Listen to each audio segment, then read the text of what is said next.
Dios te bendiga, te saluda la pastora Eunice Ramírez. Te doy la bienvenida una vez más aquí a Por Mis Hijos. Somos un grupo de apoyo y aprendizaje dirigido a padres, madres y tutores basados en la fe cristiana. Juntos nos animamos, nos fortalecemos y nos informamos para enfrentar esos desafíos que tenemos desde nuestro rol con nuestros hijos, con nuestras familias. Bueno, hoy es un día especial, súper especial, porque estamos compartiendo una entrevista, un espacio con la licenciada neuropsicóloga Brenda Santana. Ella nos va a estar hablando a propósito del mes de abril, ¿verdad? Que estamos conmemorando, pero también concientizando y sensibilizando sobre la condición del autismo. Ella nos va a estar hablando acerca de autismo, diagnóstico e intervención temprana. Así que estamos realmente muy felices por este espacio con Brenda Santana. Antes de darle la oportunidad a Brenda de que se presente, vamos a hacer una oración para que el Señor guíe, ¿verdad?, este momento.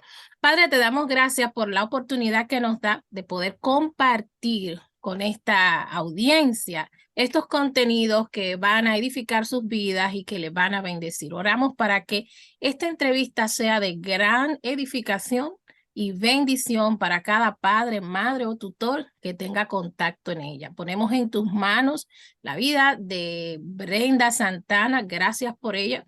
Y también ponemos en tus manos este espacio para que tú lo dirijas y nos bendiga. Amén. Ahora sí, Brenda Santana, eres bienvenida aquí a Por Mis Hijos. Preséntate. ¿Cómo estás? Un saludo, Eunice. Es muy grato para mí estar aquí compartiendo contigo y con esta comunidad en pos, como decías, de la concientización en este mes de abril sobre TEA y ser parte de esta psicoeducación a la comunidad y a tantas familias que te escuchan. Es muy grato para mí. Muchas gracias. Para nosotros es un placer tenerte, una persona, no solo un buen ser humano, ¿verdad? Con mucha calidad humana, sino también un profesional que realmente se ha esforzado por aprender, por prepararse, por equiparse para dar un servicio realmente de calidad, vanguardista, vamos a decirlo de esta manera. Muchísimas gracias, de verdad. Nos honra tu presencia aquí en Por Mis Hijos. Muchas Brenda, gracias. gracias a ti. Brenda, nosotros tenemos mucha información y desinformación respecto al autismo. ¿Qué es una enfermedad? ¿Qué es una condición? Que no se saben las causas. Muchos mitos hay relacionados con esto. Y hoy queremos preguntarte, ¿qué es el autismo finalmente? Cuéntanos. Ok, sí que tienes razón en eso.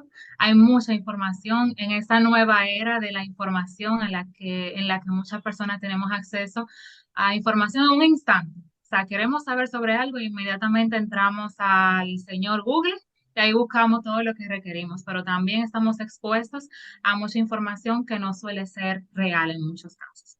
Ujú. Y el TEA, el trastorno del espectro del autismo, no es la excepción.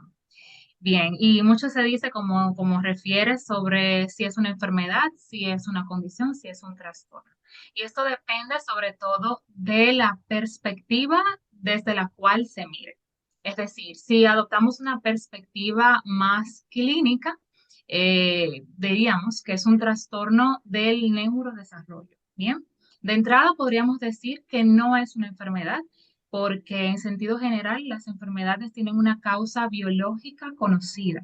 Bien, en el TEA esto no pasa. El TEA, al igual que en otros trastornos del neurodesarrollo, no hay un factor etiológico, no hay una causa conocida. Lo que podemos hablar es de factores de riesgo que influyen e inciden en la aparición del TEA. Factores como genéticos, se sabe por las investigaciones que en familias donde hay un miembro con TEA, con autismo, es muy probable que otros miembros de la familia también presenten síntomas de TEA, aunque no reúnan pues, los criterios para un diagnóstico como tal.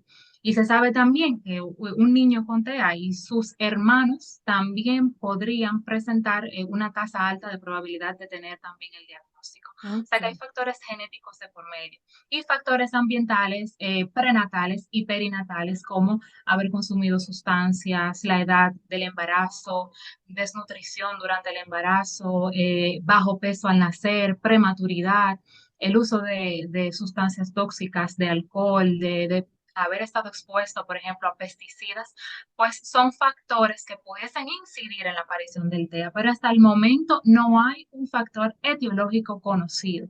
Pues, por Bueno, tanto, no, ¿sí? mira, gracias por plantearlo de esta manera, porque tú estás estableciendo la diferencia entre enfermedad y condición, ¿sí?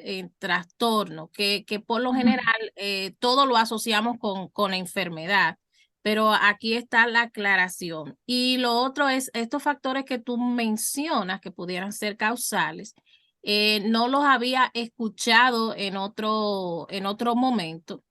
Esto sobre todo los del uso, y es importante aquí esto que menciona, del uso de sustancias psicoactivas y tóxicas, que es muy común en las madres modernas, ¿verdad?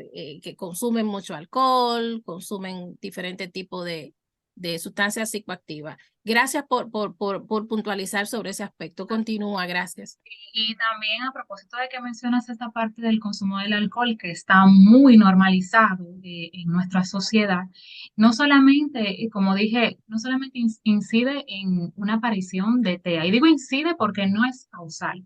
Bien, Ajá, eso ajá. no está demostrado, son factores que pudiesen incidir. Pero que, por ejemplo, el uso de alcohol durante el embarazo sí está relacionado directamente con el trastorno del espectro alcohólico fetal, que también es un trastorno del neurodesarrollo. Y es un factor que se puede, que es totalmente prevenible, porque el consumo de alcohol se puede evitar.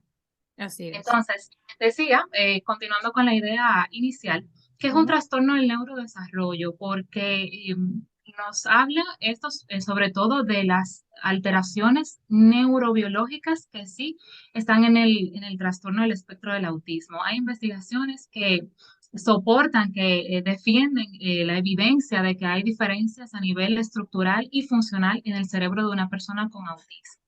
Bien, y que también esta expresión manifiesta de estas diferencias, pues son diferentes a lo largo del desarrollo. Cuando hablamos de trastorno, hablamos de una afectación, de una afección del funcionamiento del cerebro, ujú, bien que afecta el funcionamiento personal, emocional, familiar, social, académico de ese individuo. Y por eso, desde la perspectiva clínica, ujú. hablamos de trastorno del neurodesarrollo. Bien, Muy cuando bien. mencionaba al principio la parte de la perspectiva, lo hacía porque hay comunidades de personas con trastornos del espectro del autismo eh, que defienden la idea de que el autismo, más que un trastorno, más que una condición, es una forma diferente de ver, de pensar y de expresarse. Es una forma dentro de la neurodiversidad, o sea, fuera Ujú, de la norma, de la neuronormatividad, de lo que vemos como típico, bien, eh, el autismo vendría a ser una forma más de expresarse ese cerebro. Bien, entonces depende sobre todo de la perspectiva desde la cual se plantee entender lo que es. Pero sobre todo, la acepción más extendida es la perspectiva clínica, que refiere a lo que mencionaba anteriormente, que es un trastorno del neurodesarrollo. muy bien. Gracias por compartir y puntualizar sobre eso, Ujú. porque la tendencia, reitero, es a considerarlo como una enfermedad y qué bueno que de alguna manera, bueno, necesitamos esperar más avances científicos en ese sentido, Así pero es. qué bueno eso que expresas de la comunidad de personas que viven con la condición, cómo ellos se apropian, ¿verdad? Se empoderan de su situación y se ven normales dentro no De su vamos a decir contexto. normal, ajá, ajá, dentro de su experiencia, vamos a decir cognitiva, ellos asumen que eso es una nueva normalidad, es una nueva forma. Y es interesante porque de alguna manera lo hace más inclusivo, le permite a ellos también sentirse parte. ¿verdad? Ujú. De la Sí, y comunidad. esto que tú dices es importante porque muchas veces se refiere que la persona con TEA se encuentra en su mundo. No es así. Ujú. Están en nuestro mundo y también es estamos compartiendo el mismo espacio. Y es nuestra responsabilidad también crear espacios inclusivos donde no solamente las personas con TEA, pero todas las personas que compartan o que tengan una discapacidad puedan sentirse parte del contexto donde estamos nosotros, Así estamos es. que compartimos, ¿verdad? Ujú. Y también quería mencionar algo que se me pasó cuando hablaba anteriormente del tema de los factores etiológicos, es decir, que decir lo siguiente, no tenemos establecido una causa, pero sí sabemos, para ayudar a desmitificar esta parte, que las vacunas no son causales del Ujú. autismo. Bien, eso es un mito bastante extendido de Sí. que las vacunas pudiesen haber propiciado la aparición del TEA y no es así. Esto es un mito que está desmentido por la investigación científica y también inicialmente había otra hipótesis de que esto era debido a al poco afecto referido por las madres y tampoco tiene que ver con eso. Bien, eso también es para descargar el Ujú. hecho de que papá o mamá puedan sentirse responsables Culpables. o Ujú. culpables de que haya hecho y no es, de que sea así y no es tal cosa. ¿Ven? Hasta el Bueno, momento no hay. dos cosas grandes ha mencionado. Uno, desmitificamos eso de que las vacunas son causantes. Y Ujú. dos, de que tiene que ver con una falta de apego y de apoyo emocional de las madres, ¿verdad? Las Qué figuras, interesante. de las figuras paternas, ¿verdad? De los Paternas. tutores. Ujú. Qué interesante. Brenda, háblanos entonces de cuáles son esas características principales de una persona que vive con autismo. ¿Cuáles son? ¿Cómo podemos reconocerlo? Y esto es importante porque eh, tú vas a hablar acerca de diagnóstico oportuno, pero a veces se complica el diagnóstico oportuno porque no sabemos cuáles son esas características, ¿verdad? Esas señales de alerta respecto a, bueno, este hijo mío está viviendo esta condición. ¿Cuáles son esas características? Vamos a iniciar hablando un poco sobre las características y luego vamos a puntualizar cuáles son esas señales de alerta que nos darían indicios de sospecha, ¿verdad? De un posible Ujú. diagnóstico. Entonces, apelando un poco a cómo está estructurado en los manuales diagnósticos el trastorno del espectro del autismo, y fíjate que dice espectro del autismo. ¿Y por qué dice espectro? Bueno, porque los síntomas del autismo son muy, muy heterogéneos. ¿Qué quiere decir esto? Que son muy variados. Es un amplio abanico de síntomas que pueden manifestarse de forma diferente según la severidad, según la edad, según el género, según si hay comorbilidades. Comorbilidades quiere decir si se presentan en conjunto a otro diagnóstico, Ujú. si hay condiciones médicas de por medio, de acuerdo a los recursos y los apoyos especializados que tenga la persona, de acuerdo al contexto. O sea, son muchas variables que influyen en que la expresión de la sintomatología sea distinta y por lo tanto heterogénea. Por Ujú. eso hablamos de espectro, porque así como pudiésemos ver a una persona que tenga más limitaciones en su comportamiento adaptativo, en su funcionalidad, podemos ver una persona que fácilmente podría pasar desapercibido ante un ojo no entrenado. O Ujú. sea, es probable que en algún momento hayamos compartido con alguien que tenga TEA sin saberlo. Ujú. Bien, y por eso Sí. hablamos de espectro. Ujú. Entonces, decía al principio que apelando a las características como están descritas en el DSM-5, que es el Manual Diagnóstico y Estadístico de los Trastornos Mentales, que es como la guía Ujú. Esa es la para Biblia del psicólogo, del el psicólogo psiquiatra. y del médico psiquiatra, Y así del- es. Nos habla fundamentalmente de dos síntomas centrales, que son los déficits en la interacción y la comunicación social y las dificultades para regular de manera flexible el pensamiento y la conducta. Ujú. Entonces, como detallando esto un poco, iniciando por la parte de las dificultades en interacción y comunicación social. Podemos encontrarnos con déficits en la reciprocidad socioemocional.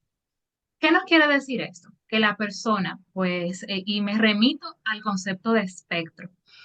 ¿Qué nos puede decir esto? Que la persona puede tener, si bien dificultades, por ejemplo, para iniciar una conversación, para mantener un diálogo fluido de ida y vuelta, para comprender las emociones. Se dice muchas veces que la persona con TEA no manifiesta afecto o cariño. Sí lo hace, quizás con una frecuencia más disminuida. Bien, pero sí, hay expresión de una forma diferente. Lo que Ujú, sí podemos ver es que hay pues dificultades para entender emociones complejas como el orgullo, la envidia, la esperanza. Bien, dificultades a nivel de expresión de esas emociones a nivel de lenguaje corporal y facial. Entonces decía que puede ser, podemos ver a alguien que podría tener dificultad para sostener un diálogo de ida y vuelta, pero en el otro lado del espectro podríamos ver a alguien que tiene limitaciones significativas para interactuar y que se aísla o se mantiene solitario o prefiere estar aparte de todos los demás. Bien. ujú, También vemos dificultades para el uso de la comunicación no verbal. En este punto se suele utilizar como un criterio de referencia la mirada, el contacto visual. ujú, Bien, el ser humano de manera típica, su cerebro está dispuesto para que nosotros busquemos esas expresiones faciales. Es tanto que incluso antes de nosotros poder verbalizar y expresarnos y escuchar a la otra persona, nuestro cerebro está registrando todo lo que la persona hace. Bien, a través de ese contacto visual. Entonces suele pasar que en el TEA el contacto visual o es evitativo o no es sostenido. Porque ujú, de hecho, de manera típica, lo que solemos hacer las personas es que te miro a los ojos, pero luego desvío la mirada, miro a otra cosa mientras te escucho y luego vuelvo a hacer contacto visual contigo. Entonces, ujú, en el TEA, pues es difícil integrar esta mirada, este lenguaje corporal, los gestos suelen ser menos simbólicos, menos variados en la comunicación. ujú, Eh, y esto es una parte importante porque se utiliza principalmente como signo de alerta, ya cuando el niño pequeñito no te está mirando a los ojos, no está haciendo contacto visual contigo. Bien, la última área dentro de ese dominio de interacción social y comunicación es la habilidad para desarrollar, mantener y comprender relaciones. Es el hecho de que yo tenga el interés, la disposición de buscar el relacionarme contigo. Entonces aquí podemos encontrar personas que pues a quienes se les dificulta adaptar su comportamiento a diferentes contextos, a seguir las normas, por ejemplo, de la escuela, de la iglesia, en casa, ajustar ese comportamiento. Pero también podríamos encontrar personas quienes tengan una disposición nula a relacionarse con otras personas. Entonces, como ves, es un espectro. Tenemos comportamientos que podrían ser más limitativos y comportamientos que significarían más como un desajuste según la normatividad. Bien, como ujú, un desajuste o como una dificultad para adaptarse al contexto. ujú. Eso es en cuanto a la comunicación y la interacción social. Perdóname, antes de tú entrar, Ujú. Brenda, mira, tú has mencionado tres cosas muy fundamentales que a los padres que están escuchando le va a dar muchísima habilidad para leer lo que está pasando con sus hijos. Uno, interesante que dijiste de las condiciones comórbidas que pudieran estar, ¿verdad? Una persona con autismo, pero también puede tener otra situación, un trastorno de atención, por ejemplo, déficit de atención, pueden estar juntos los dos. Ujú. Y incluso puede eso dificultar más el diagnóstico o quizás Así es, modificar la conducta que pudiéramos decir, no, pues entonces esto no es autismo porque tiene estas otras situaciones. Entonces, así es es. muy importante. De hecho, y perdón que te interrumpa, Ujú, Eunice, qué bueno que tú puntualizas esto, porque mira, los síntomas y las características que estamos describiendo no son exclusivas del trastorno del espectro del autismo, ok. sino que también se pueden encontrar en otros trastornos del neurodesarrollo. Es importantísimo, en una persona con autismo no vamos a encontrar todas las características que estamos describiendo. Bien, esto es otro aspecto que aporta a la heterogeneidad del diagnóstico, al espectro. Bien, entonces, tú mencionabas las comorbilidades. Mira, el trastorno del espectro del autismo, eh, en muchos casos, se diagnostica en conjunto con un trastorno del desarrollo intelectual. Es lo que se conoce como discapacidad intelectual. La Okay. discapacidad intelectual supone una limitación significativa de habilidades de razonamiento, del pensamiento abstracto, del aprendizaje académico, del uso de la lógica, de la resolución de problemas, pero también una limitación significativa en las habilidades adaptativas. ¿Para qué? Para yo poder llevar a cabo una vida con cierta funcionalidad, con cierta independencia. Esto es que un niño, por ejemplo, de 6 años, ya me puede ir a la nevera y tomar un vaso de agua. Eso es conducta adaptativa, uno de los múltiples ejemplos de conducta adaptativa. Entonces, el desarrollo intelectual, los trastornos del desarrollo intelectual, que también es conocido por discapacidad intelectual, limita significativamente la vida de una persona cuando tienen un nivel muy severo. Y suele pasar que el autismo se diagnostica junto a discapacidad intelectual. Y aquí vemos también algo que se suele decir mucho, y es que la persona con autismo, a menudo la gente dice que son superdotados. No sé si lo has escuchado. Exactamente, que Son son que superdotados. su nivel intelectual es Es elevadísimo. superior. Ajá. Entonces pasa igual que dentro de las personas neurotípicas. Dentro de las personas neurotípicas hay personas con inteligencia superior, inteligencia promedio y discapacidades intelectuales. Bien, en el autismo pasa de manera similar. Se puede diagnosticar en conjunto con una discapacidad intelectual, pero la persona tiene un nivel cognitivo diferente. Puede tener una inteligencia promedio y también podemos encontrar personas con autismo con una inteligencia superior. Ujú. Pero las características centrales del trastorno se mantendrán en cada uno de esos niveles cognitivos, con una expresión diferente, porque claro, una persona que tenga una inteligencia superior pues, tiene recursos para compensar. Claro, Bien, claro. pero esa quizás es la limitación en la interacción, en la comunicación social, en lo que vamos a decir a continuación, en los patrones de comportamiento estereotipado, se mantienen ahí invariables. Otra cosa importante es que también puede cursar con trastornos del lenguaje. No todas las Ujú. personas con autismo, bueno, en mayor o en menor medida, presentan retrasos marcados del lenguaje.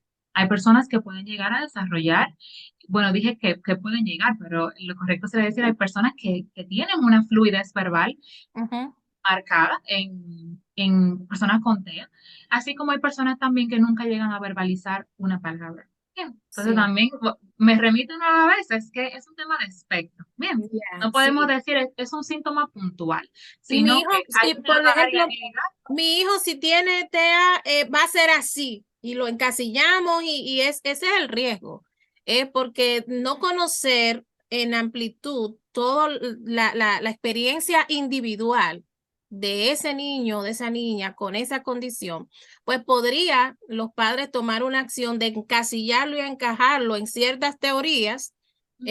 y soportado en ciertos postulados científicos y entonces no ver que puede haber oportunidad para que él pueda tener una vida de mayor bienestar, Bienestar, calidad, así ¿verdad? es. Porque lo encasillan. Sí. Cada perfil, cada persona tiene un perfil de fortalezas y debilidades. Ujú. Y no solamente hay que focalizarse en las debilidades, las fortalezas hay que potencializarlas. Muy bien, eso es interesante. Y finalmente, para que tú puedas avanzar, eh, Ujú. tú mencionabas que y esto es sumamente interesante porque nosotros tuvimos la semana pasada, me parece, la entrevista con una pareja de líderes cristianos que tienen un hijo con autismo, ya tiene 34 años él.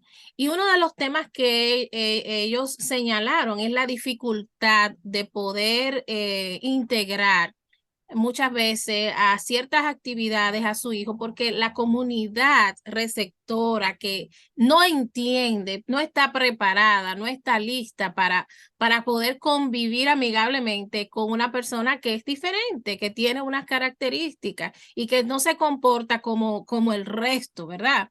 Entonces, tú decías que muchas veces, y esto puede ser la señal de alerta para muchos padres, si ese niño en la escuela no se comporta como los demás niños, en el parque, en el mall, en la iglesia, ese niño está más hiperactivo, está apático, no es participativo, son elementos, ¿verdad?, que hay que tomar en cuenta como señales, ¿verdad?, de alerta que pudieran estar diciéndonos algo de autismo pudiera estar pasando aquí. No te interrumpo más, continúa, Brenda.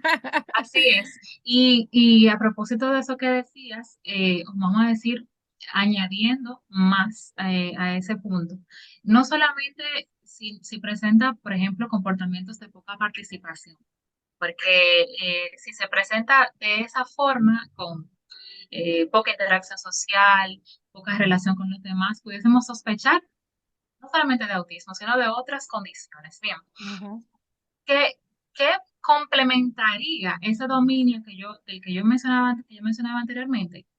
Lo que decía de regular de manera flexible el pensamiento y la conducta.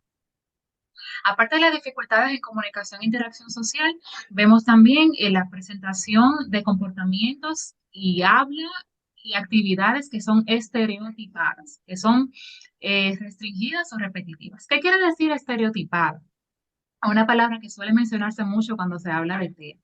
ujú, Estereotipada quiere decir en respecto a un comportamiento que el mismo se presenta de manera repetitiva, de manera involuntaria y que carece de una función, bien, que no es propositiva.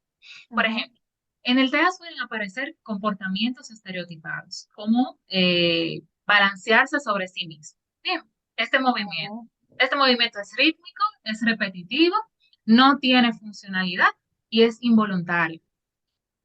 Caminar Interesante. dando vueltas sobre sí mismo. Bien, Ujú, el uso de objetos de manera estereotipada, como alinear objetos o agrupar los objetos por su forma, por su color, por su tamaño. Más que utilizar, por ejemplo, el carrito para jugar arrastrándolo o corriendo con el carrito, es para apilar un carrito sobre otro. ok. Bien, el uso de frases que son atípicas, que son idiosincráticas, son como frases sacadas vamos a decir, si el chico está viendo una caricatura, pues entonces repite esta frase en su contexto. Bien, es una frase estereotipada, pero, pero también el uso de un lenguaje que es quizás hasta un punto robótico. Bien, que puede Ujú, ser ecolálico. Esto quiere decir que repite la frase o la última palabra que escuchó. Bien, esas limitaciones también en el uso del lenguaje funcional. Entonces, por ese lado, por el lado de los comportamientos estereotipados, tenemos ese tipo de comportamientos. Bien, ujú, o respecto más bien los intereses. Es usual ver que los intereses son atípicos. A menudo se suele decir que las personas con TEA suelen centrarse en un tema y ser obsesivos respecto a este tema. Pues a menudo se observa que hay un interés atípico, ya sea por el foco del interés o por la intensidad con que se requiere que se requiere buscar información sobre ello o estar al tanto sobre ello, por ejemplo, del marco de las ventanas. Y entonces te saben todos los materiales que se usan para los marcos de las ventanas, los tamaños de los marcos de las ventanas. O sea que es un conocimiento que para cualquier otra persona es poco funcional, es poco práctico, pero que les sirve quizás para ellos para recabar información. Pareciera ser que ese es el único propósito. Bien, entonces, partiendo de ello, es que tenemos, por ejemplo, la creencia o lo que se ha popularizado de que las personas cuando tienen TEA y tienen una inteligencia superior, entonces lo saben todo sobre un tema. Se puede verlo ahí, tengo una inteligencia superior, pero sin embargo el comportamiento estereotipado de tener ese interés atípico y focalizado en ese solo tema, ¿verdad? También me sustrae de yo conocer sobre otras cosas. Bien, o sea que el síntoma está ahí. Además, vemos un patrón de comportamiento que es ritualizado, que pudiese tender a la monotonía. En muchas ocasiones tienen un interés inflexible de apegarse a rutinas, a seguir los mismos rituales todos los días, si para saludar tengo que hacer algo, si para despedirme tengo que hacer tal cosa, bien, de la estructura, del orden. Y además de eso, ya para finalizar con este dominio de los comportamientos estereotipados y de formas de habla estereotipadas, tenemos también, que es un criterio que se integró últimamente en el DCM, la hiporreactividad. Hiporreactividad quiere decir disminución de la reacción, ¿bien? A, por ejemplo, estímulos como el dolor o la temperatura. O la hiperreactividad. Hiperreactividad es reaccionar de manera sobresaltada, ¿verdad? A estímulos como aquellos estímulos auditivos o estímulos visuales. Por eso vemos que hay niños y niñas que se tapan los oídos cuando escuchan ruidos. Bien, es porque es difícil para ellos integrar todos estos estímulos sensoriales y poder responder de una manera adaptativa. Entonces, eso es en cuanto a las características que presentan las personas con TEA, que para resumirlo bien y para que quede claro, dijimos que son muchas las características y que son muy heterogéneas por diversas variables. Y que no podemos, como tú mencionabas exactamente, utilizar una etiqueta para decir, mira, mi niño es así, sino que pudiese presentar,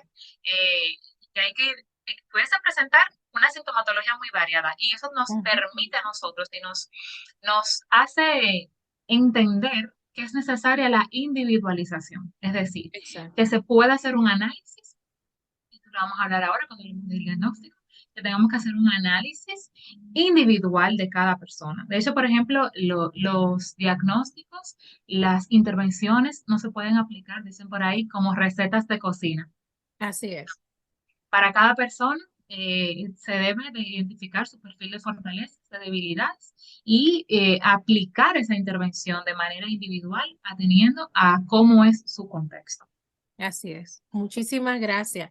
Eso hay que hacer hincapié, como estamos en un proceso de sensibilizar, precisamente porque, bueno, en nuestra comunidad, yo vivo en Estados Unidos, pero en nuestros países latinoamericanos y sobre todo en República Dominicana, está la tendencia incluso a considerar que si una persona tiene X trastorno psicológico, psiquiátrico, cual sea la rama, la situación, pues es considerado el loquito. Está loco, ¿verdad? En el argot popular así nos expresamos. Y es importante la diferenciación, es importante establecer, incluso, bueno, tú lo vas a mencionar, me imagino, los niveles, porque dentro del aspecto hay niveles diferentes, ¿verdad? Pero no encasillar, pues como decíamos anterior y como tú has estado mencionando, da la oportunidad de poder dar un trato digno, especializado, conforme a Ujú. cuál es la experiencia de la condición en esa persona y no generalizar. Así Bueno, es. qué interesante. Ahora me gustaría que pudiéramos identificar, Brenda. Ya tenemos señales que en casa podemos ir identificando, pero necesitamos una base científica que compruebe esa teoría, eso que nosotros hemos observado y que pudiéramos decir como padres, bueno, aquí puede estar pasando esto. ¿Cómo entonces podemos obtener un diagnóstico real de que esto que está pasando es autismo? ¿Cómo se Okay. detecta? Sí. Me gustaría, Eunice, que pudieses compartir el, el flyer que vimos, Sí, donde ahí están vamos. las señales. Bueno, señales tempranas del autismo. Em, Mira, me gustó muchísimo esta infografía. Se le puede dar un poquito para abajo donde estén como ahí,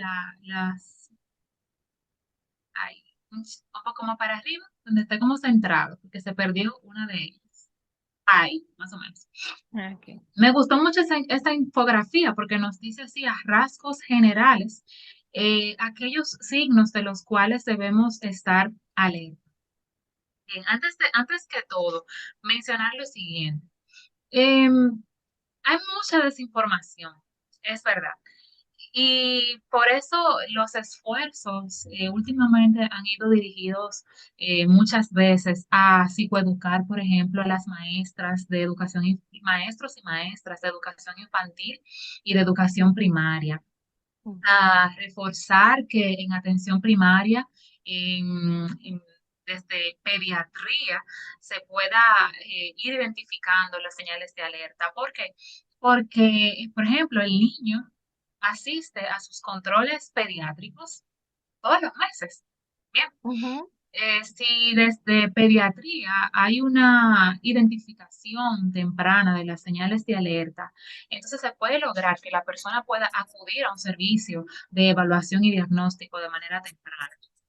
También los maestros y maestras que asisten a sus niños en sus centros de cuidado o en preescolar o en escolar pudiesen también alertar a los padres de que hay pues signos o síntomas que pudiesen indicar la sospecha de un posible diagnóstico de TEA.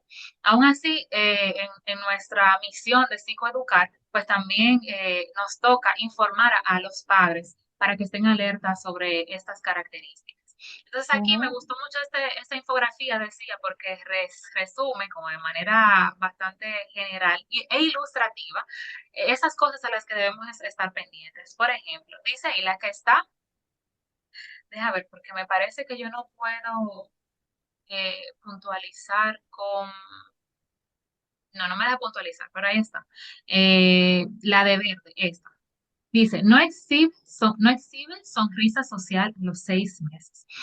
De manera general es esperado que un niño ya a los 6 meses pueda responder a nuestros estímulos, que cuando le hacemos las famosas cosquillas o el me Ujú. escondo, el retiro la mano y la ¿verdad? El chico sonríe, el chico o la chica sonría hacia ese estímulo. Esa es la sonrisa social.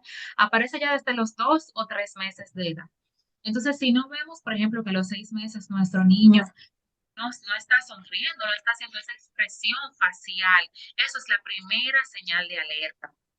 Bien, aparte de la sonrisa, de saber las expresiones faciales de alegría, de tristeza, que no haya un llanto propositivo, el llanto de necesito o requiero algo.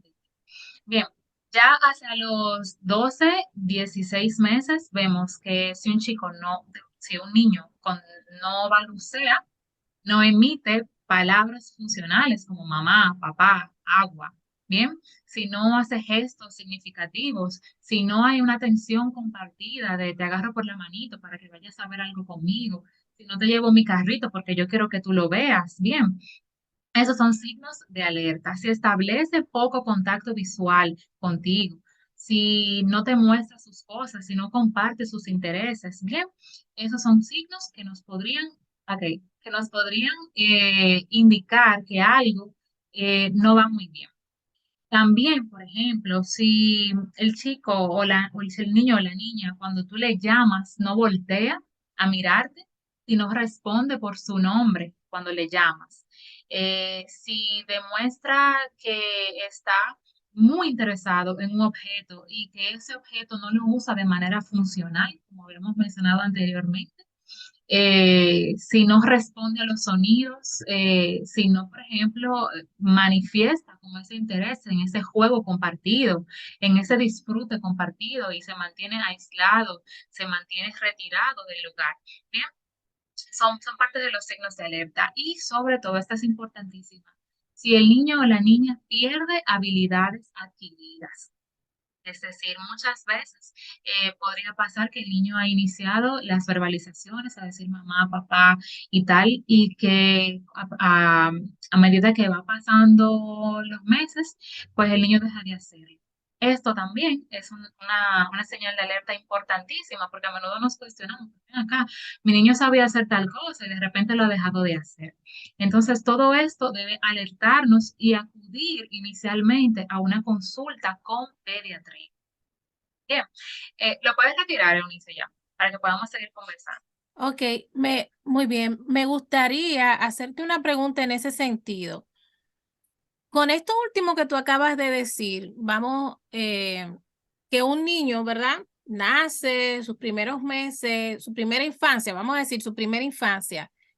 Lo vemos con comportamientos y características dentro de la normalidad, vamos a decirlo. No sé si De esto lo es esperado para su de edad. lo esperado, de la expectación, ¿verdad? Claro. Eh, y esa primera infancia se da dentro de lo esperado, pero después se ve el cambio. ¿Estamos diciendo que nació con autismo o lo adquirió después? Con autismo se nace. Como Mm, mencionaba al principio, es de origen neurobiológico. Se nace con autismo. ¿Qué ok. suele pasar? Que no se manifiesta, eh, digamos, hasta que las demandas o las exigencias del entorno sobrepasen los recursos y las competencias que tiene el niño para responder. Bien, Ok. entonces, así, y depende también de lo que hemos hablado, del nivel cognitivo. Sí. Habrán chicos y chicas que es observable desde los 6 meses, desde los 7 meses, ¿verdad? Porque quizás es un Ujú. nivel de habilidad mayor.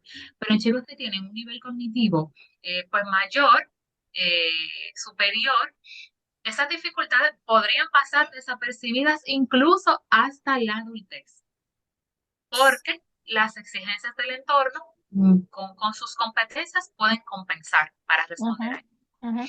Y eso quiero corroborarlo porque, bueno, yo decía en la entrevista anterior con la pareja de padres de un niño con autismo, que yo conozco más de 5 parejas que tienen hijos con autismo en diferentes niveles, por lo que te oigo a ti compartir. Y una de las cosas que me llamó la atención de uno de ellos es que no supieron que era autismo, sino hasta después de los 16 años del niño. Ellos veían, bueno, tenía dificultad, era un poquito rebelde, no prestaba mucha atención, pero no sabían realmente cuál era la condición y pasaron años buscando información. Y lo otro es que quiero recalcar la importancia de sensibilizar al personal de salud y de la escuela. Y por qué no, el personal también de las iglesias, porque pueden, con la información que ellos tienen, como lo que tú nos estás compartiendo, pueden alertar de manera temprana a esos padres, ¿verdad? Yo recuerdo en una ocasión una maestra, mi hija tenía una dificultad para aprender a leer. En el colegio le hicieron, me dijeron eso, le hicieron una evaluación. La psicóloga que le hizo la evaluación dijo que ella tenía un déficit de atención, pero yo no me quedé ahí. Yo quise buscar otra opinión. Como yo tenía conocimientos de psicología, yo también le hice unas pruebas, que eso no debía hacerlo, pero yo le hice mis test y no me parecía la situación.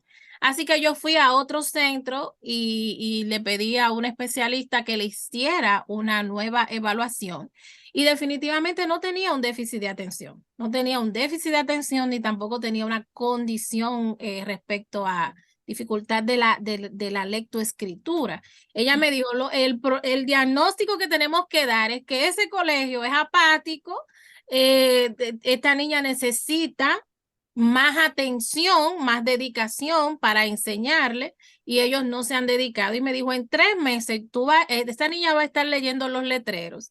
Y una persona que tú y yo conocemos, que se llama Félix Santana, pues después de conocer esa información, la estimulaba a ver los letreros en la calle y definitivamente en 3 meses la niña ya estaba leyendo letreros en un vehículo en movimiento en la calle. Interesante, porque, y es importante esto también de no quedarnos con un primer diagnóstico muchas veces, ¿verdad? Ujú. Es importante que haya precisión en la información, pero aún la importancia de volver e insistir hasta Claro que que sí. tengamos un diagnóstico real, acabado y definitivo, ¿verdad?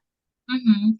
Claro que sí. Y a propósito de eso, iba a mencionar también que respecto al diagnóstico y a la detección y el diagnóstico, como dices, mencionaba yo que inicialmente consultarse con pediatría.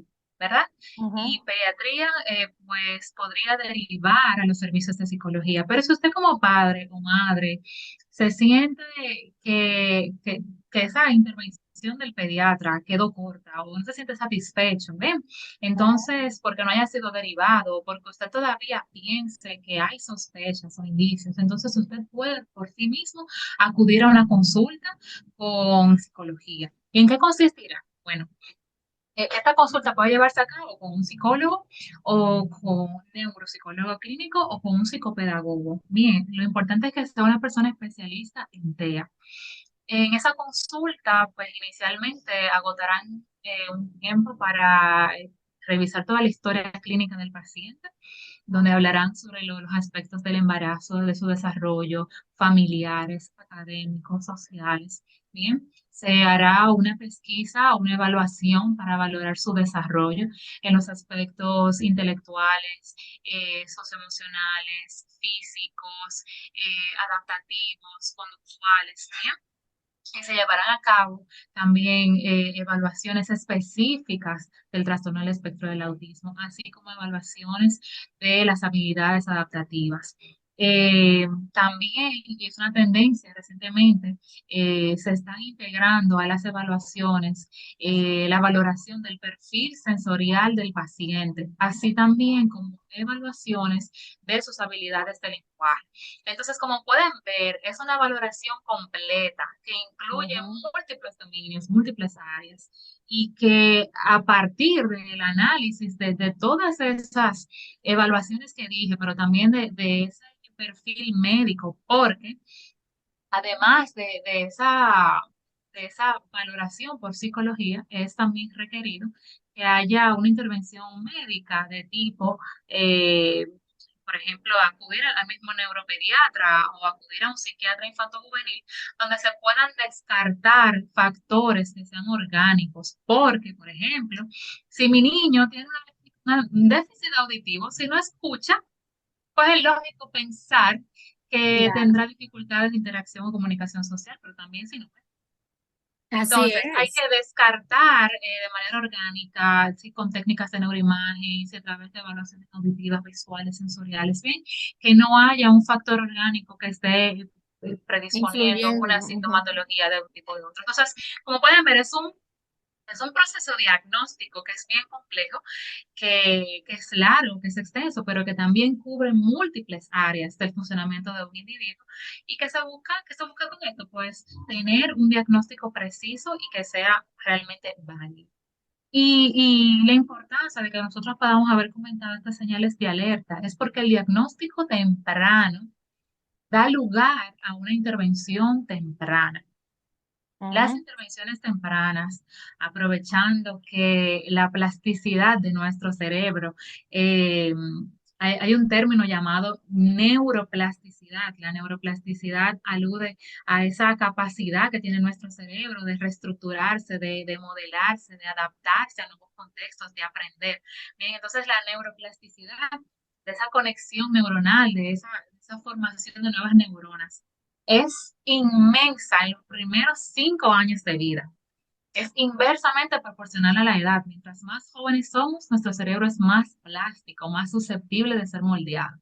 Entonces, cuando hacemos intervenciones tempranas, le estamos ofreciendo a ese cerebro oportunidades de mejora que en otros momentos de la vida te pueden ofrecer, claro está, pero no tendrán el mismo impacto. O sea, Ujú. estamos proporcionándole herramientas y recursos a ese cerebro de una manera en que no se logrará en otro momento de su vida. Bien, esa primera infancia. Con esto Interesante. no quiero sonar pesimista respecto a las intervenciones en otro momento de la vida, para nada, porque las intervenciones y los apoyos especializados son requeridos a lo largo de toda la vida. El trastorno del espectro del autismo es un trastorno que acompaña a la persona para toda la vida. Ujú. No tiene cura. Y esto es importante mencionarlo porque a veces familias, dentro de esa vulnerabilidad emocional que se presenta cuando se recibe un diagnóstico, las personas pueden estar susceptibles a creer en intervenciones o teorías que ofrecen la posibilidad de una remisión total de los síntomas, de una cura. Esto no es así. De hecho, la comunidad autista no defiende el hecho de que se perciba el autismo como una condición, como un trastorno que tiene cura, porque es parte de sí mismo, es parte de su personalidad, parte de cómo se estructura su vida.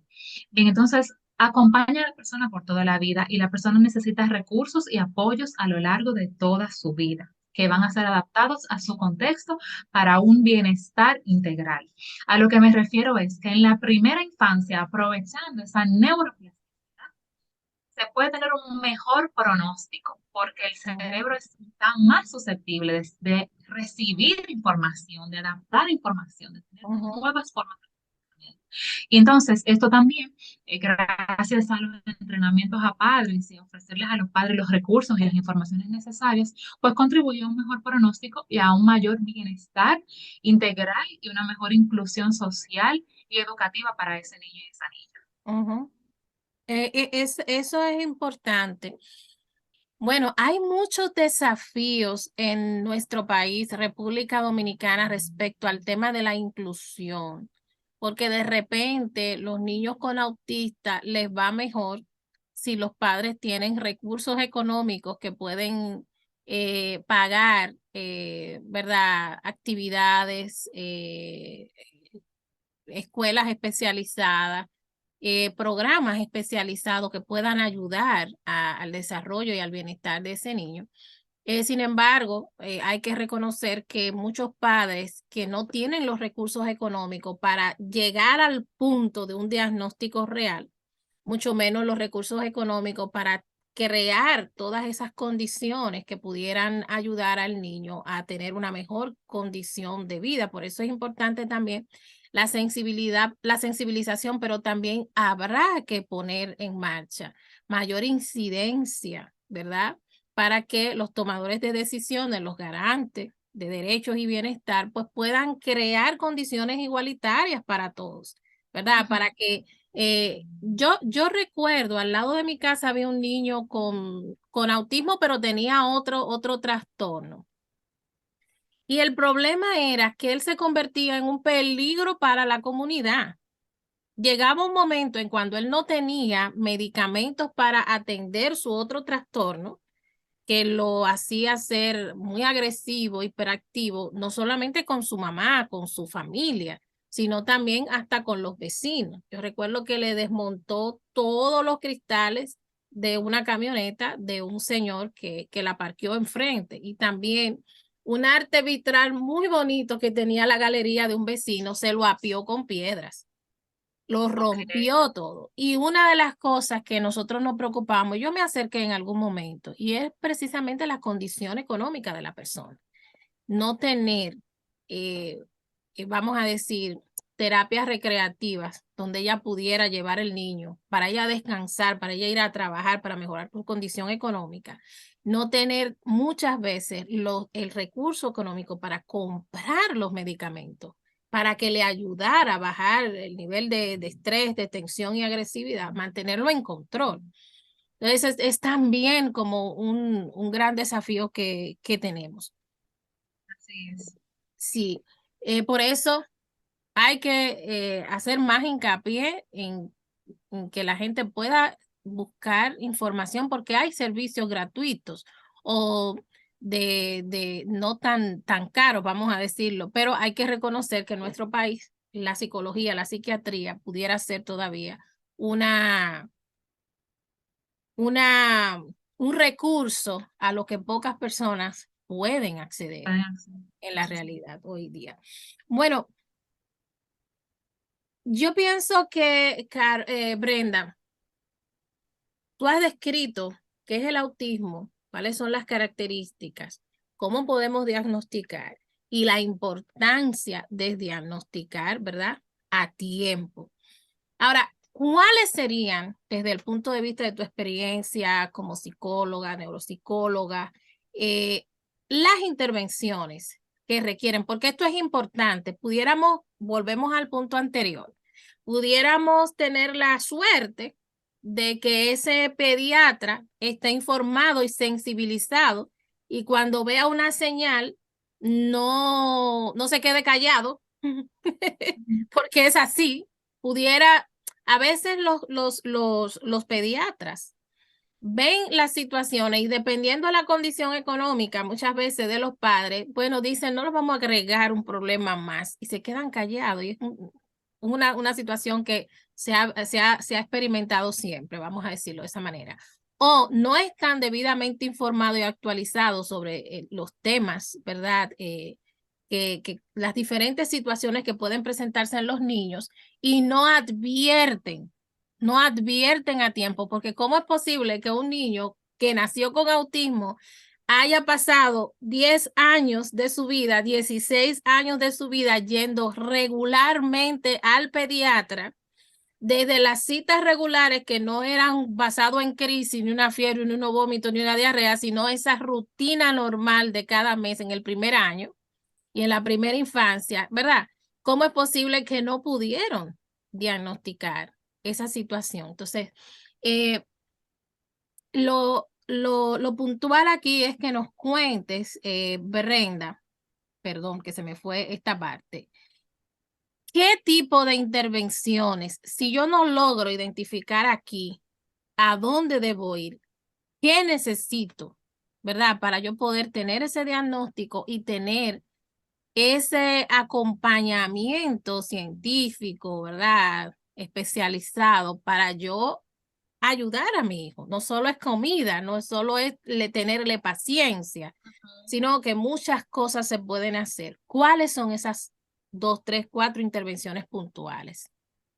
Antes de eso, comentar, sí que afortunadamente, bueno, no tanto por la parte de la fortuna, pero últimamente no es algo que esté pasando con mucha frecuencia, sino que desde pediatría sí se están recibiendo con muchos referimientos. Bien, esto es Okay. lo que quizás solía pasar, pero que pues gracias a esa hincapié, como tú mencionabas, en que se puede hacer desde atención primaria, pues es un protocolo que se está llevando a cabo ahora con más constancia.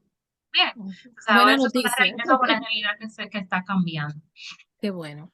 Entonces, respecto a las intervenciones, realmente los enfoques de intervención son muy variados. Hay muchos enfoques de intervención.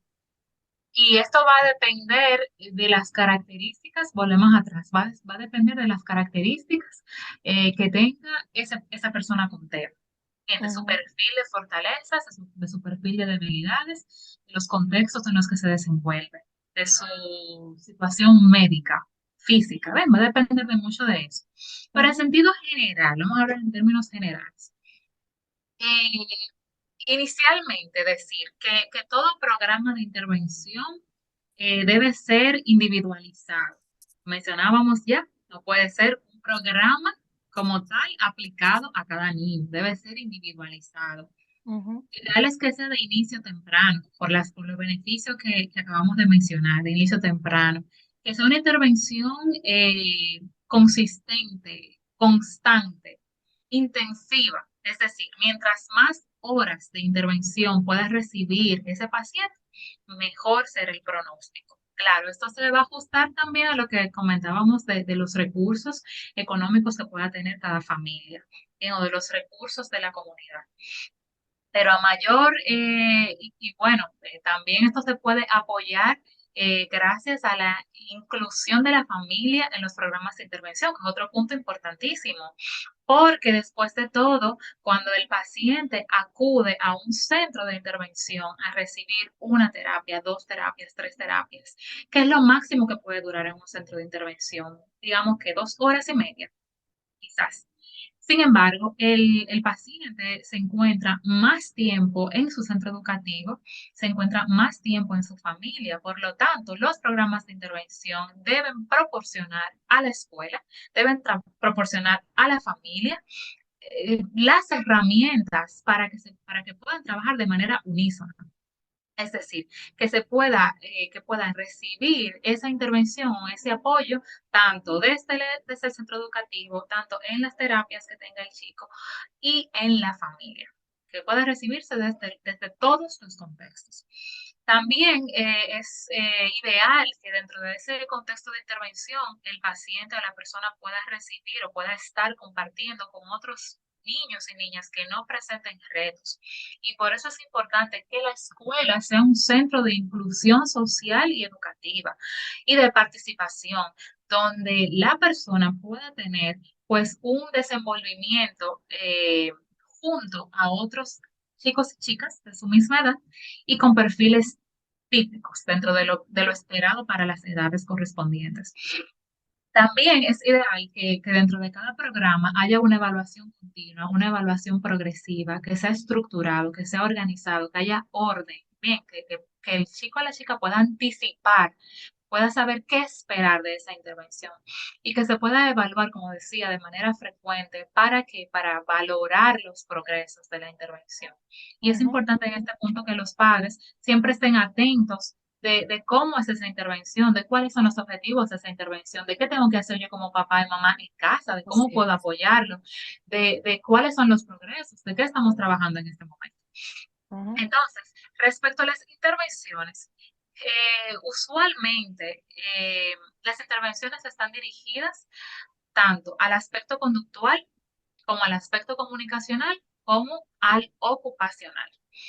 Ujú. Como decía, dentro de cada área de intervención hay múltiples enfoques, los cuales no vamos a mencionar porque ya eso es pues una cuestión aparte. Otra entrevista. Exactamente. Entonces, dentro de las intervenciones conductuales suele priorizarse el enfoque llamado ABA, que es de análisis conductual aplicado, en el que pues se identifican los antecedentes, las conductas a trabajar, a reforzar, las conductas a aprender, cómo se refuerzan estas conductas. Bien, para integrar al repertorio de comportamientos que tiene el niño nuevos comportamientos, pero también reducir la frecuencia de los comportamientos que son desadaptativos, que son inadecuados. Bien, como los que mencionabas, por ejemplo, las agresiones. Es posible que un chico o que una persona con TEA pueda presentarse un comportamiento así. Esto no quiere decir que se presenten todas las personas con TEA. Todos Así los es. niños tienen berrinches, todos Oh, los niños tienen rabietas, todos los niños tienen dificultades de regulación emocional y por lo tanto la intervención conductual va dirigida pues a reducir los comportamientos que puedan ser desadaptativos, tanto para el cuidado de la persona misma, porque se puede autolesionar, bien, como para el sí. cuidado de los demás. También pues suele llevarse a cabo una intervención de habla y lenguaje para mejorar los aspectos comunicativos del niño, tanto si refiere dificultades de habla como si refiere dificultades, como hemos dicho, para interactuar, para utilizar de manera funcional el lenguaje.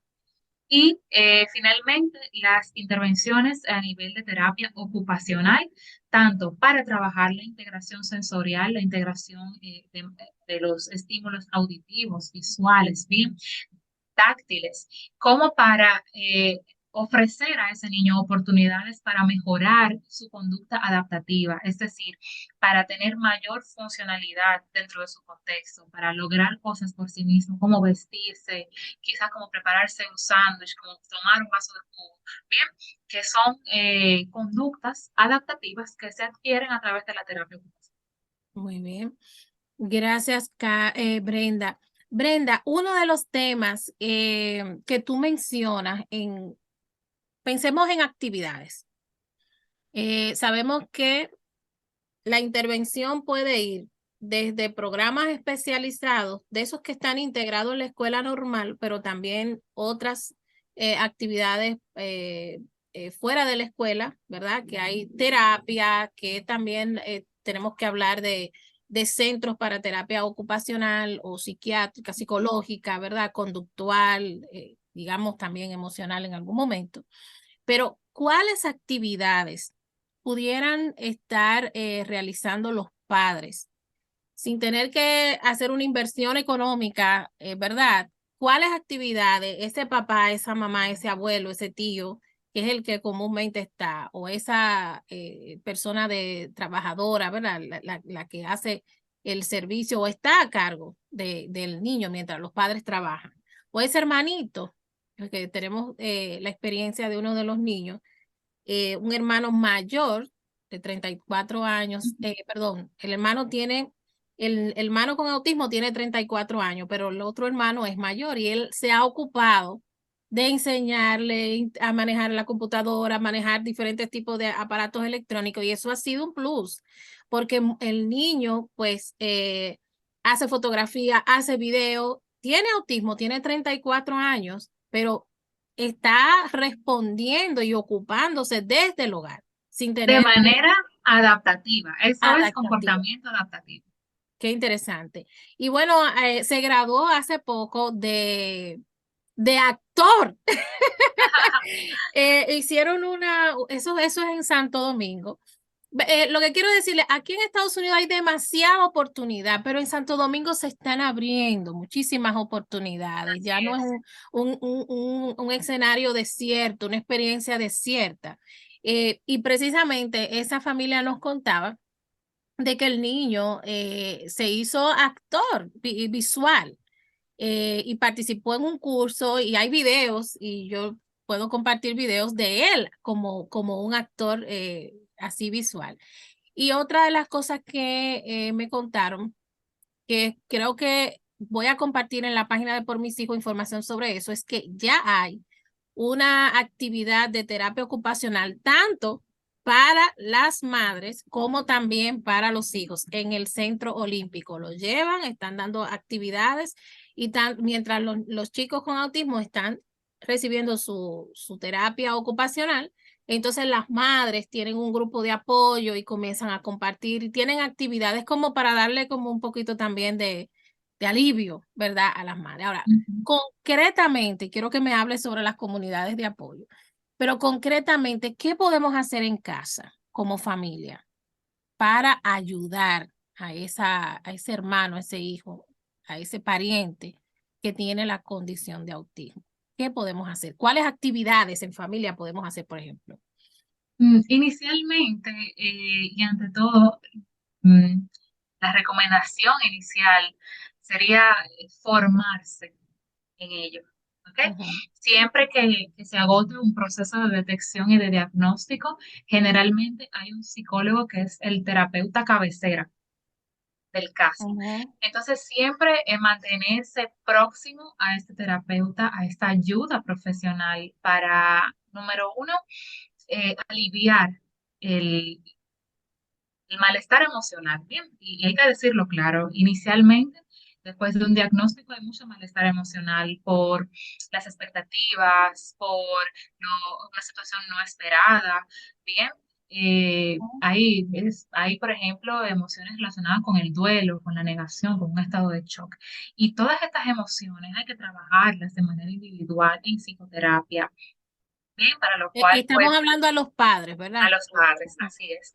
Eh, y también decía, mantenerse cerca de ese terapeuta cabecera para que puedan recibir un entrenamiento a padres, una formación a padres, desde el conocimiento, desde la comprensión, desde entender cómo es el trastorno, cómo son las características, cuáles son los síntomas, cómo vivencia el mundo mi niño o mi niña, yo puedo tener un mayor acercamiento a él y crear un mayor vínculo. Y esto va para todas las personas que interactúen con el niño o con la niña, en mayor o menor medida. Quizás los padres puedan formarse más y entender más. A lo mejor el hermanito no va a hacer eso, bien, pero se puede hacer un acercamiento con el hermanito para enseñarle cuáles son las diferencias y cómo puedo apoyar desde mi rol de hermano, ¿verdad?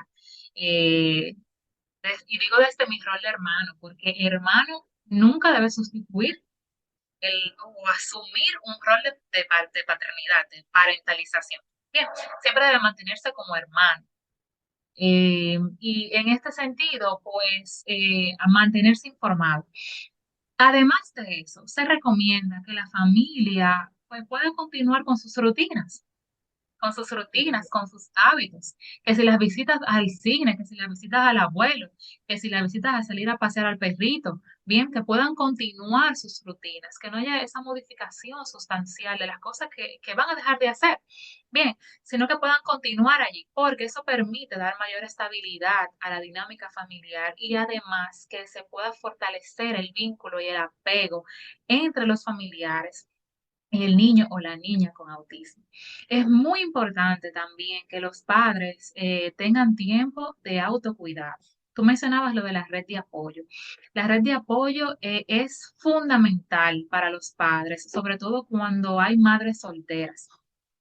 Las redes de apoyo permiten aliviar la carga emocional, permiten compartir información, permiten saber sobre recursos en la comunidad, sobre lugares en los que yo puedo acceder a información especializada, a herramientas especializadas de apoyo. Bien, que yo pueda mantenerme también en contacto siempre con con el terapeuta del niño, con mi terapeuta, pero también con el centro educativo, como decía ahorita, para trabajar de manera multidisciplinar. Bien, pero esa red de apoyo es importantísima y decía sobre todo cuando hay madres solteras, padres o madres solteras, porque, bueno, en las parejas que conviven, lo ideal es que pues, pudiesen fortalecer ese matrimonio, fortalecer esa vida entre los cónyuges. Bien, pero cuando no tengo a esa persona a mi lado con quien yo compartir toda mi experiencia, mis intereses, ¿verdad? Lo que me está pasando, mis frustraciones, mis dolencias, pues entonces acudir a ese amigo, a ese familiar, a una red de apoyo por internet. Bien, y mantener también eh, este enlace de cara al autocuidado. Es decir, padre y madre, tanto en la crianza con niños que no tienen TEA u otros trastornos, el padre o la madre siempre debe priorizar su autocuidado, al menos 15 minutos incluso al día, de estar a solas, de retomar un hábito viejo que tenía anteriormente, una lectura, un juego, una actividad Un con amigos, un ejercicio. ejercicio Ujú, exactamente, pero en el que pueda encontrarse consigo mismo. Y esto es fundamental. ujú. Es importante que menciones eso porque, bueno, los que hemos tenido la experiencia de acompañar, de cuidar a personas con trastornos psicológicos, psiquiátricos, conductuales, sabemos lo que supone en términos emocional, la carga emocional, mucha impotencia muchas veces, eh, ver el cuadro, ¿verdad? Cuando hay crisis, eso desgasta mucho Ujú. emocionalmente, pero también la atención y el cuidado demanda un esfuerzo físico, demanda también una inversión de tiempo. Entonces, el agotamiento físico, el estrés, más esa sensación emocional que se Ujú. vive frente a tú ver esa persona que amas con una crisis, con una situación donde tú no puedes aportar más allá. Tú solamente estás haciendo algo, pero tú no ves una transformación. Lo que tú decías ahorita es que a menos que haya un milagro de parte de Dios, porque somos cristianos y creemos eso, Ujú. no hay una cura para el tema del autismo, sino que es Ujú. aliviar síntomas y signos. Pero también tú decías que hay diferentes niveles intelectuales, cognitivos una persona con autismo y otra. Y mencionabas el tema de las autolaceraciones. Muchas veces, pues, se agreden a sí mismos, se lastiman. Y entonces eso supone emocionalmente un golpe a ese cuidador, a esa cuidadora. Es necesario que ese cuidador y esa cuidadora, como tú dices, pueda tener un espacio, ¿verdad? Ese vínculo con ese terapeuta para poder hablar, para poder desahogarse, para poder hablar sus frustraciones, sus sentimientos, sus emociones, para quizás tener un tiempo de orar, ¿verdad? Porque hay que recargar la esperanza, hay que recargar la fuerza, la fe, no en una transformación del diagnóstico, pero sino la fuerza y la fe en que Dios va a ayudar, va a respaldar, de que tú no estás solo, de que hay una Así es. fuerza que no es tu fuerza, ¿verdad? Que te va a recargar, que te va a fortalecer y que te va a acompañar en ese momento de angustia, de Ujú. tristeza, de dolor. Importante esto de la comunidad de apoyo. Así sea virtual, pero con un Así igual, es. ¿verdad? Con un igual que Ujú. está pasando lo mismo.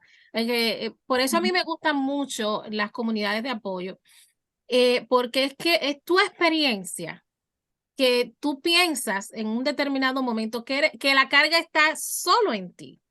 Ujú. solo en ti. Pero cuando tú ves que esa carga es compartida con otros y que otros están viviendo tu misma experiencia, pues hay muchísimos incluso aprendizajes. ¿Cómo lo manejé yo? ¿Cómo lo manejó Antonia? Bueno, ese mismo síntoma, esa misma conducta, ese mismo comportamiento, Ujú. hicimos esto, no funcionó esto, ensayo, error. Oh, pero mira, yo puedo tratar eso, a ver cómo me va. Entonces, la comunidad de Eso apoyo es es así, sumamente fundamental. fundamental. Bueno, Brenda, definitivamente tu experiencia, tu conocimiento nos ha abierto como una ventana nueva de conocimientos respecto a esta condición. Yo no sé si decirlo de esa manera, tú me vas a corregir, pero en la medida en que hay más avances científicos, más información y hay menos mitos y tabúes, los casos de autismo han como aumentado. ¿Verdad? Creo que no es que hay muchos nuevos casos, pero sino que lo que creo es que hay más conciencia de la gente, se está informando más y está corriendo a hacer diagnósticos, ¿verdad? Y Y eso realmente es una confluencia de factores, digamos. Como dices, ahora hay más información, hay más investigación y hay más, bueno, no sé si lo acabo de decir, pero hay más información disponible para las familias y sí, actividades como esta, que, por ejemplo, psicoeducan al familiar, psicoeducan al maestro.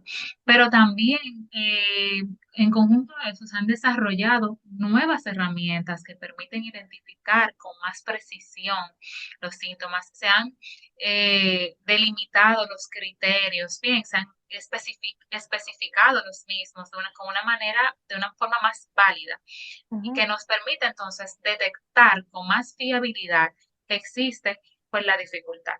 ¿De así acuerdo? es. Es una confluencia de Ujú, factores. muy bien. Ujú. Brenda, dos recomendaciones para los padres, madres y tutores. Recordamos que hay muchas abuelas, muchos abuelos, muchos tíos que están a cargo de esos hijos y a veces el diagnóstico de un trastorno, de una enfermedad, de una condición, pudiera representar una separación en la pareja de sus padres. Sí. Eh, por eso o se queda la mamá con el niño solo o se queda el papá con el niño solo. Sencillamente esos dos se desquitan, como yo digo, se desempacan y sueltan esa carga donde un abuelo, una abuela, un hermano. ¿Qué recomendaciones? ¿Qué hacer? Inicialmente, decir lo siguiente. Hay una frase que dice que la aceptación es el mejor regalo que le pudiésemos dar a una persona con autismo. Si estamos enfrascados en la negación, si estamos enfrascados en buscar una mejora total, si estamos enfrascados en el rechazo, entonces dice también que si vemos el autismo como un castigo, como una sentencia, Ujú, entonces toda nuestra actitud hacia el cambio, hacia la mejora, se ve limitada. ¿Entiendes? ujú. Yo tengo como ese bloqueo emocional. Pero si yo Perdón, Brenda, esa parte es crucial para la comunidad cristiana. Crucial, porque muchas veces se interpreta como castigo de Dios una condición especial. Cualquier condición, una discapacidad, se interpreta como un castigo de parte de Dios, quizá porque ese ¿por qué niño me tocó a producto, mí? ajá, o ese niño es producto de un pecado, o ese niño, yo hice algo, o por qué Dios me castiga con esta experiencia, ¿verdad? Es importante eso. Gracias Exactamente. por hacer ese hincapié. Pero si tenemos ese cambio de pensamiento, esa reestructuración, y vemos entonces el autismo como con esperanza, bien, como una Ujú, oportunidad de aprendizaje, como una oportunidad para yo ofrecerle apoyos a mi familiar, para yo nutrirme de las herramientas que necesito para apoyarle, para brindarle mi afecto, mi cariño, mi atención. Entonces, mi disposición cambia. mi disposición a yo ayudarle, a yo contribuir a su mejora, a su bienestar. Entonces, mi recomendación va dirigida a eso, a yo hacer las paces. Pasa lo que me tocó. Bien, que me tocó a mí, por ejemplo, eso es negación.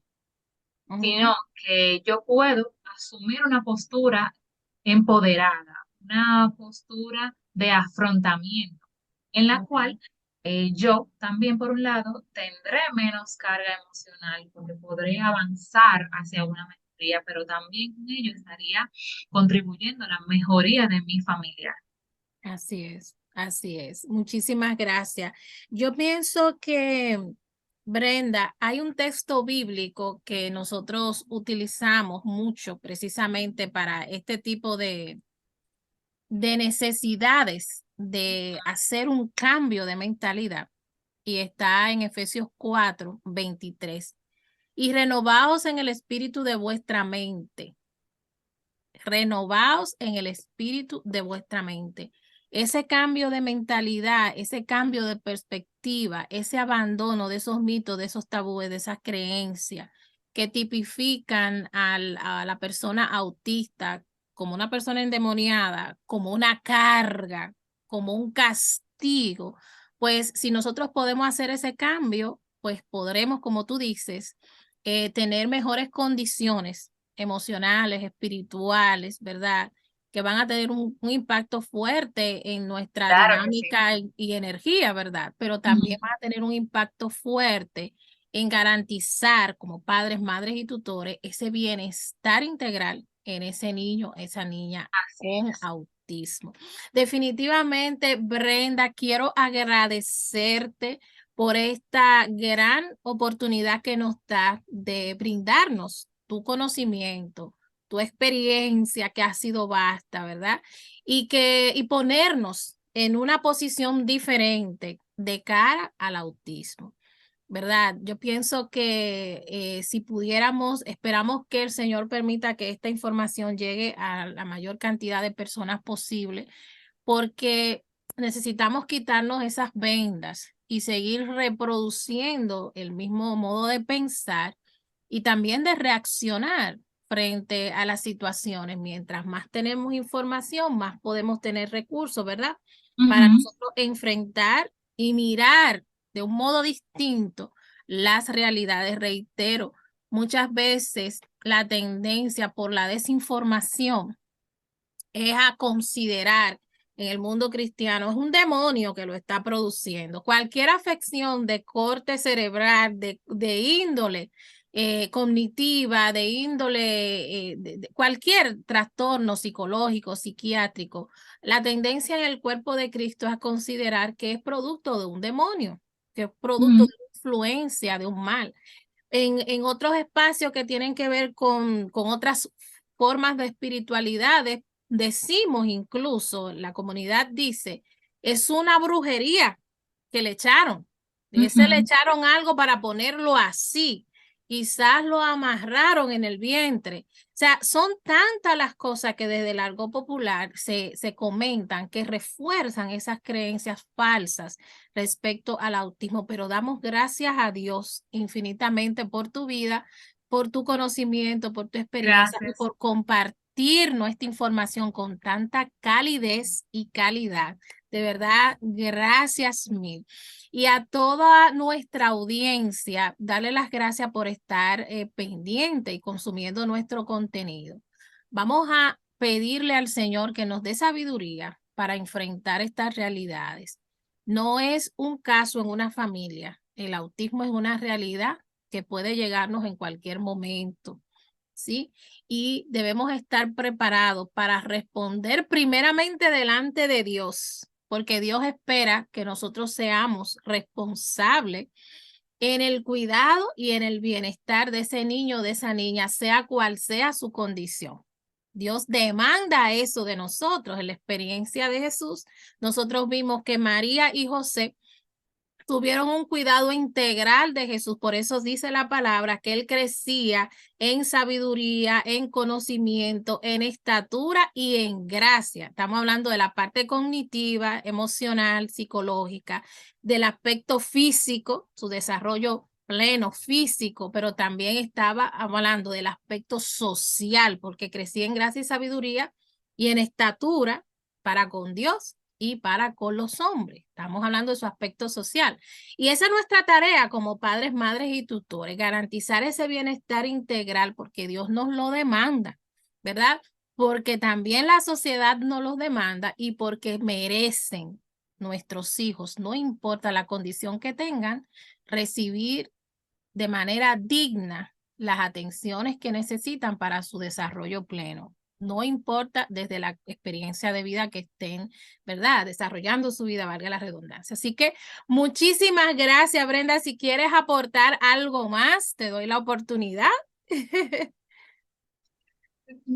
Solamente darte las gracias a ti por permitir tener este espacio de aprendizaje y que llegue información valiosa y real a tantas familias y esta comunidad que lo requiere y también a aquellos a quienes les va a llegar el mensaje, ¿verdad? A través de eso, compartirlo, de comentar y ese tipo de cosas. Entonces, muy agradecida por la oportunidad.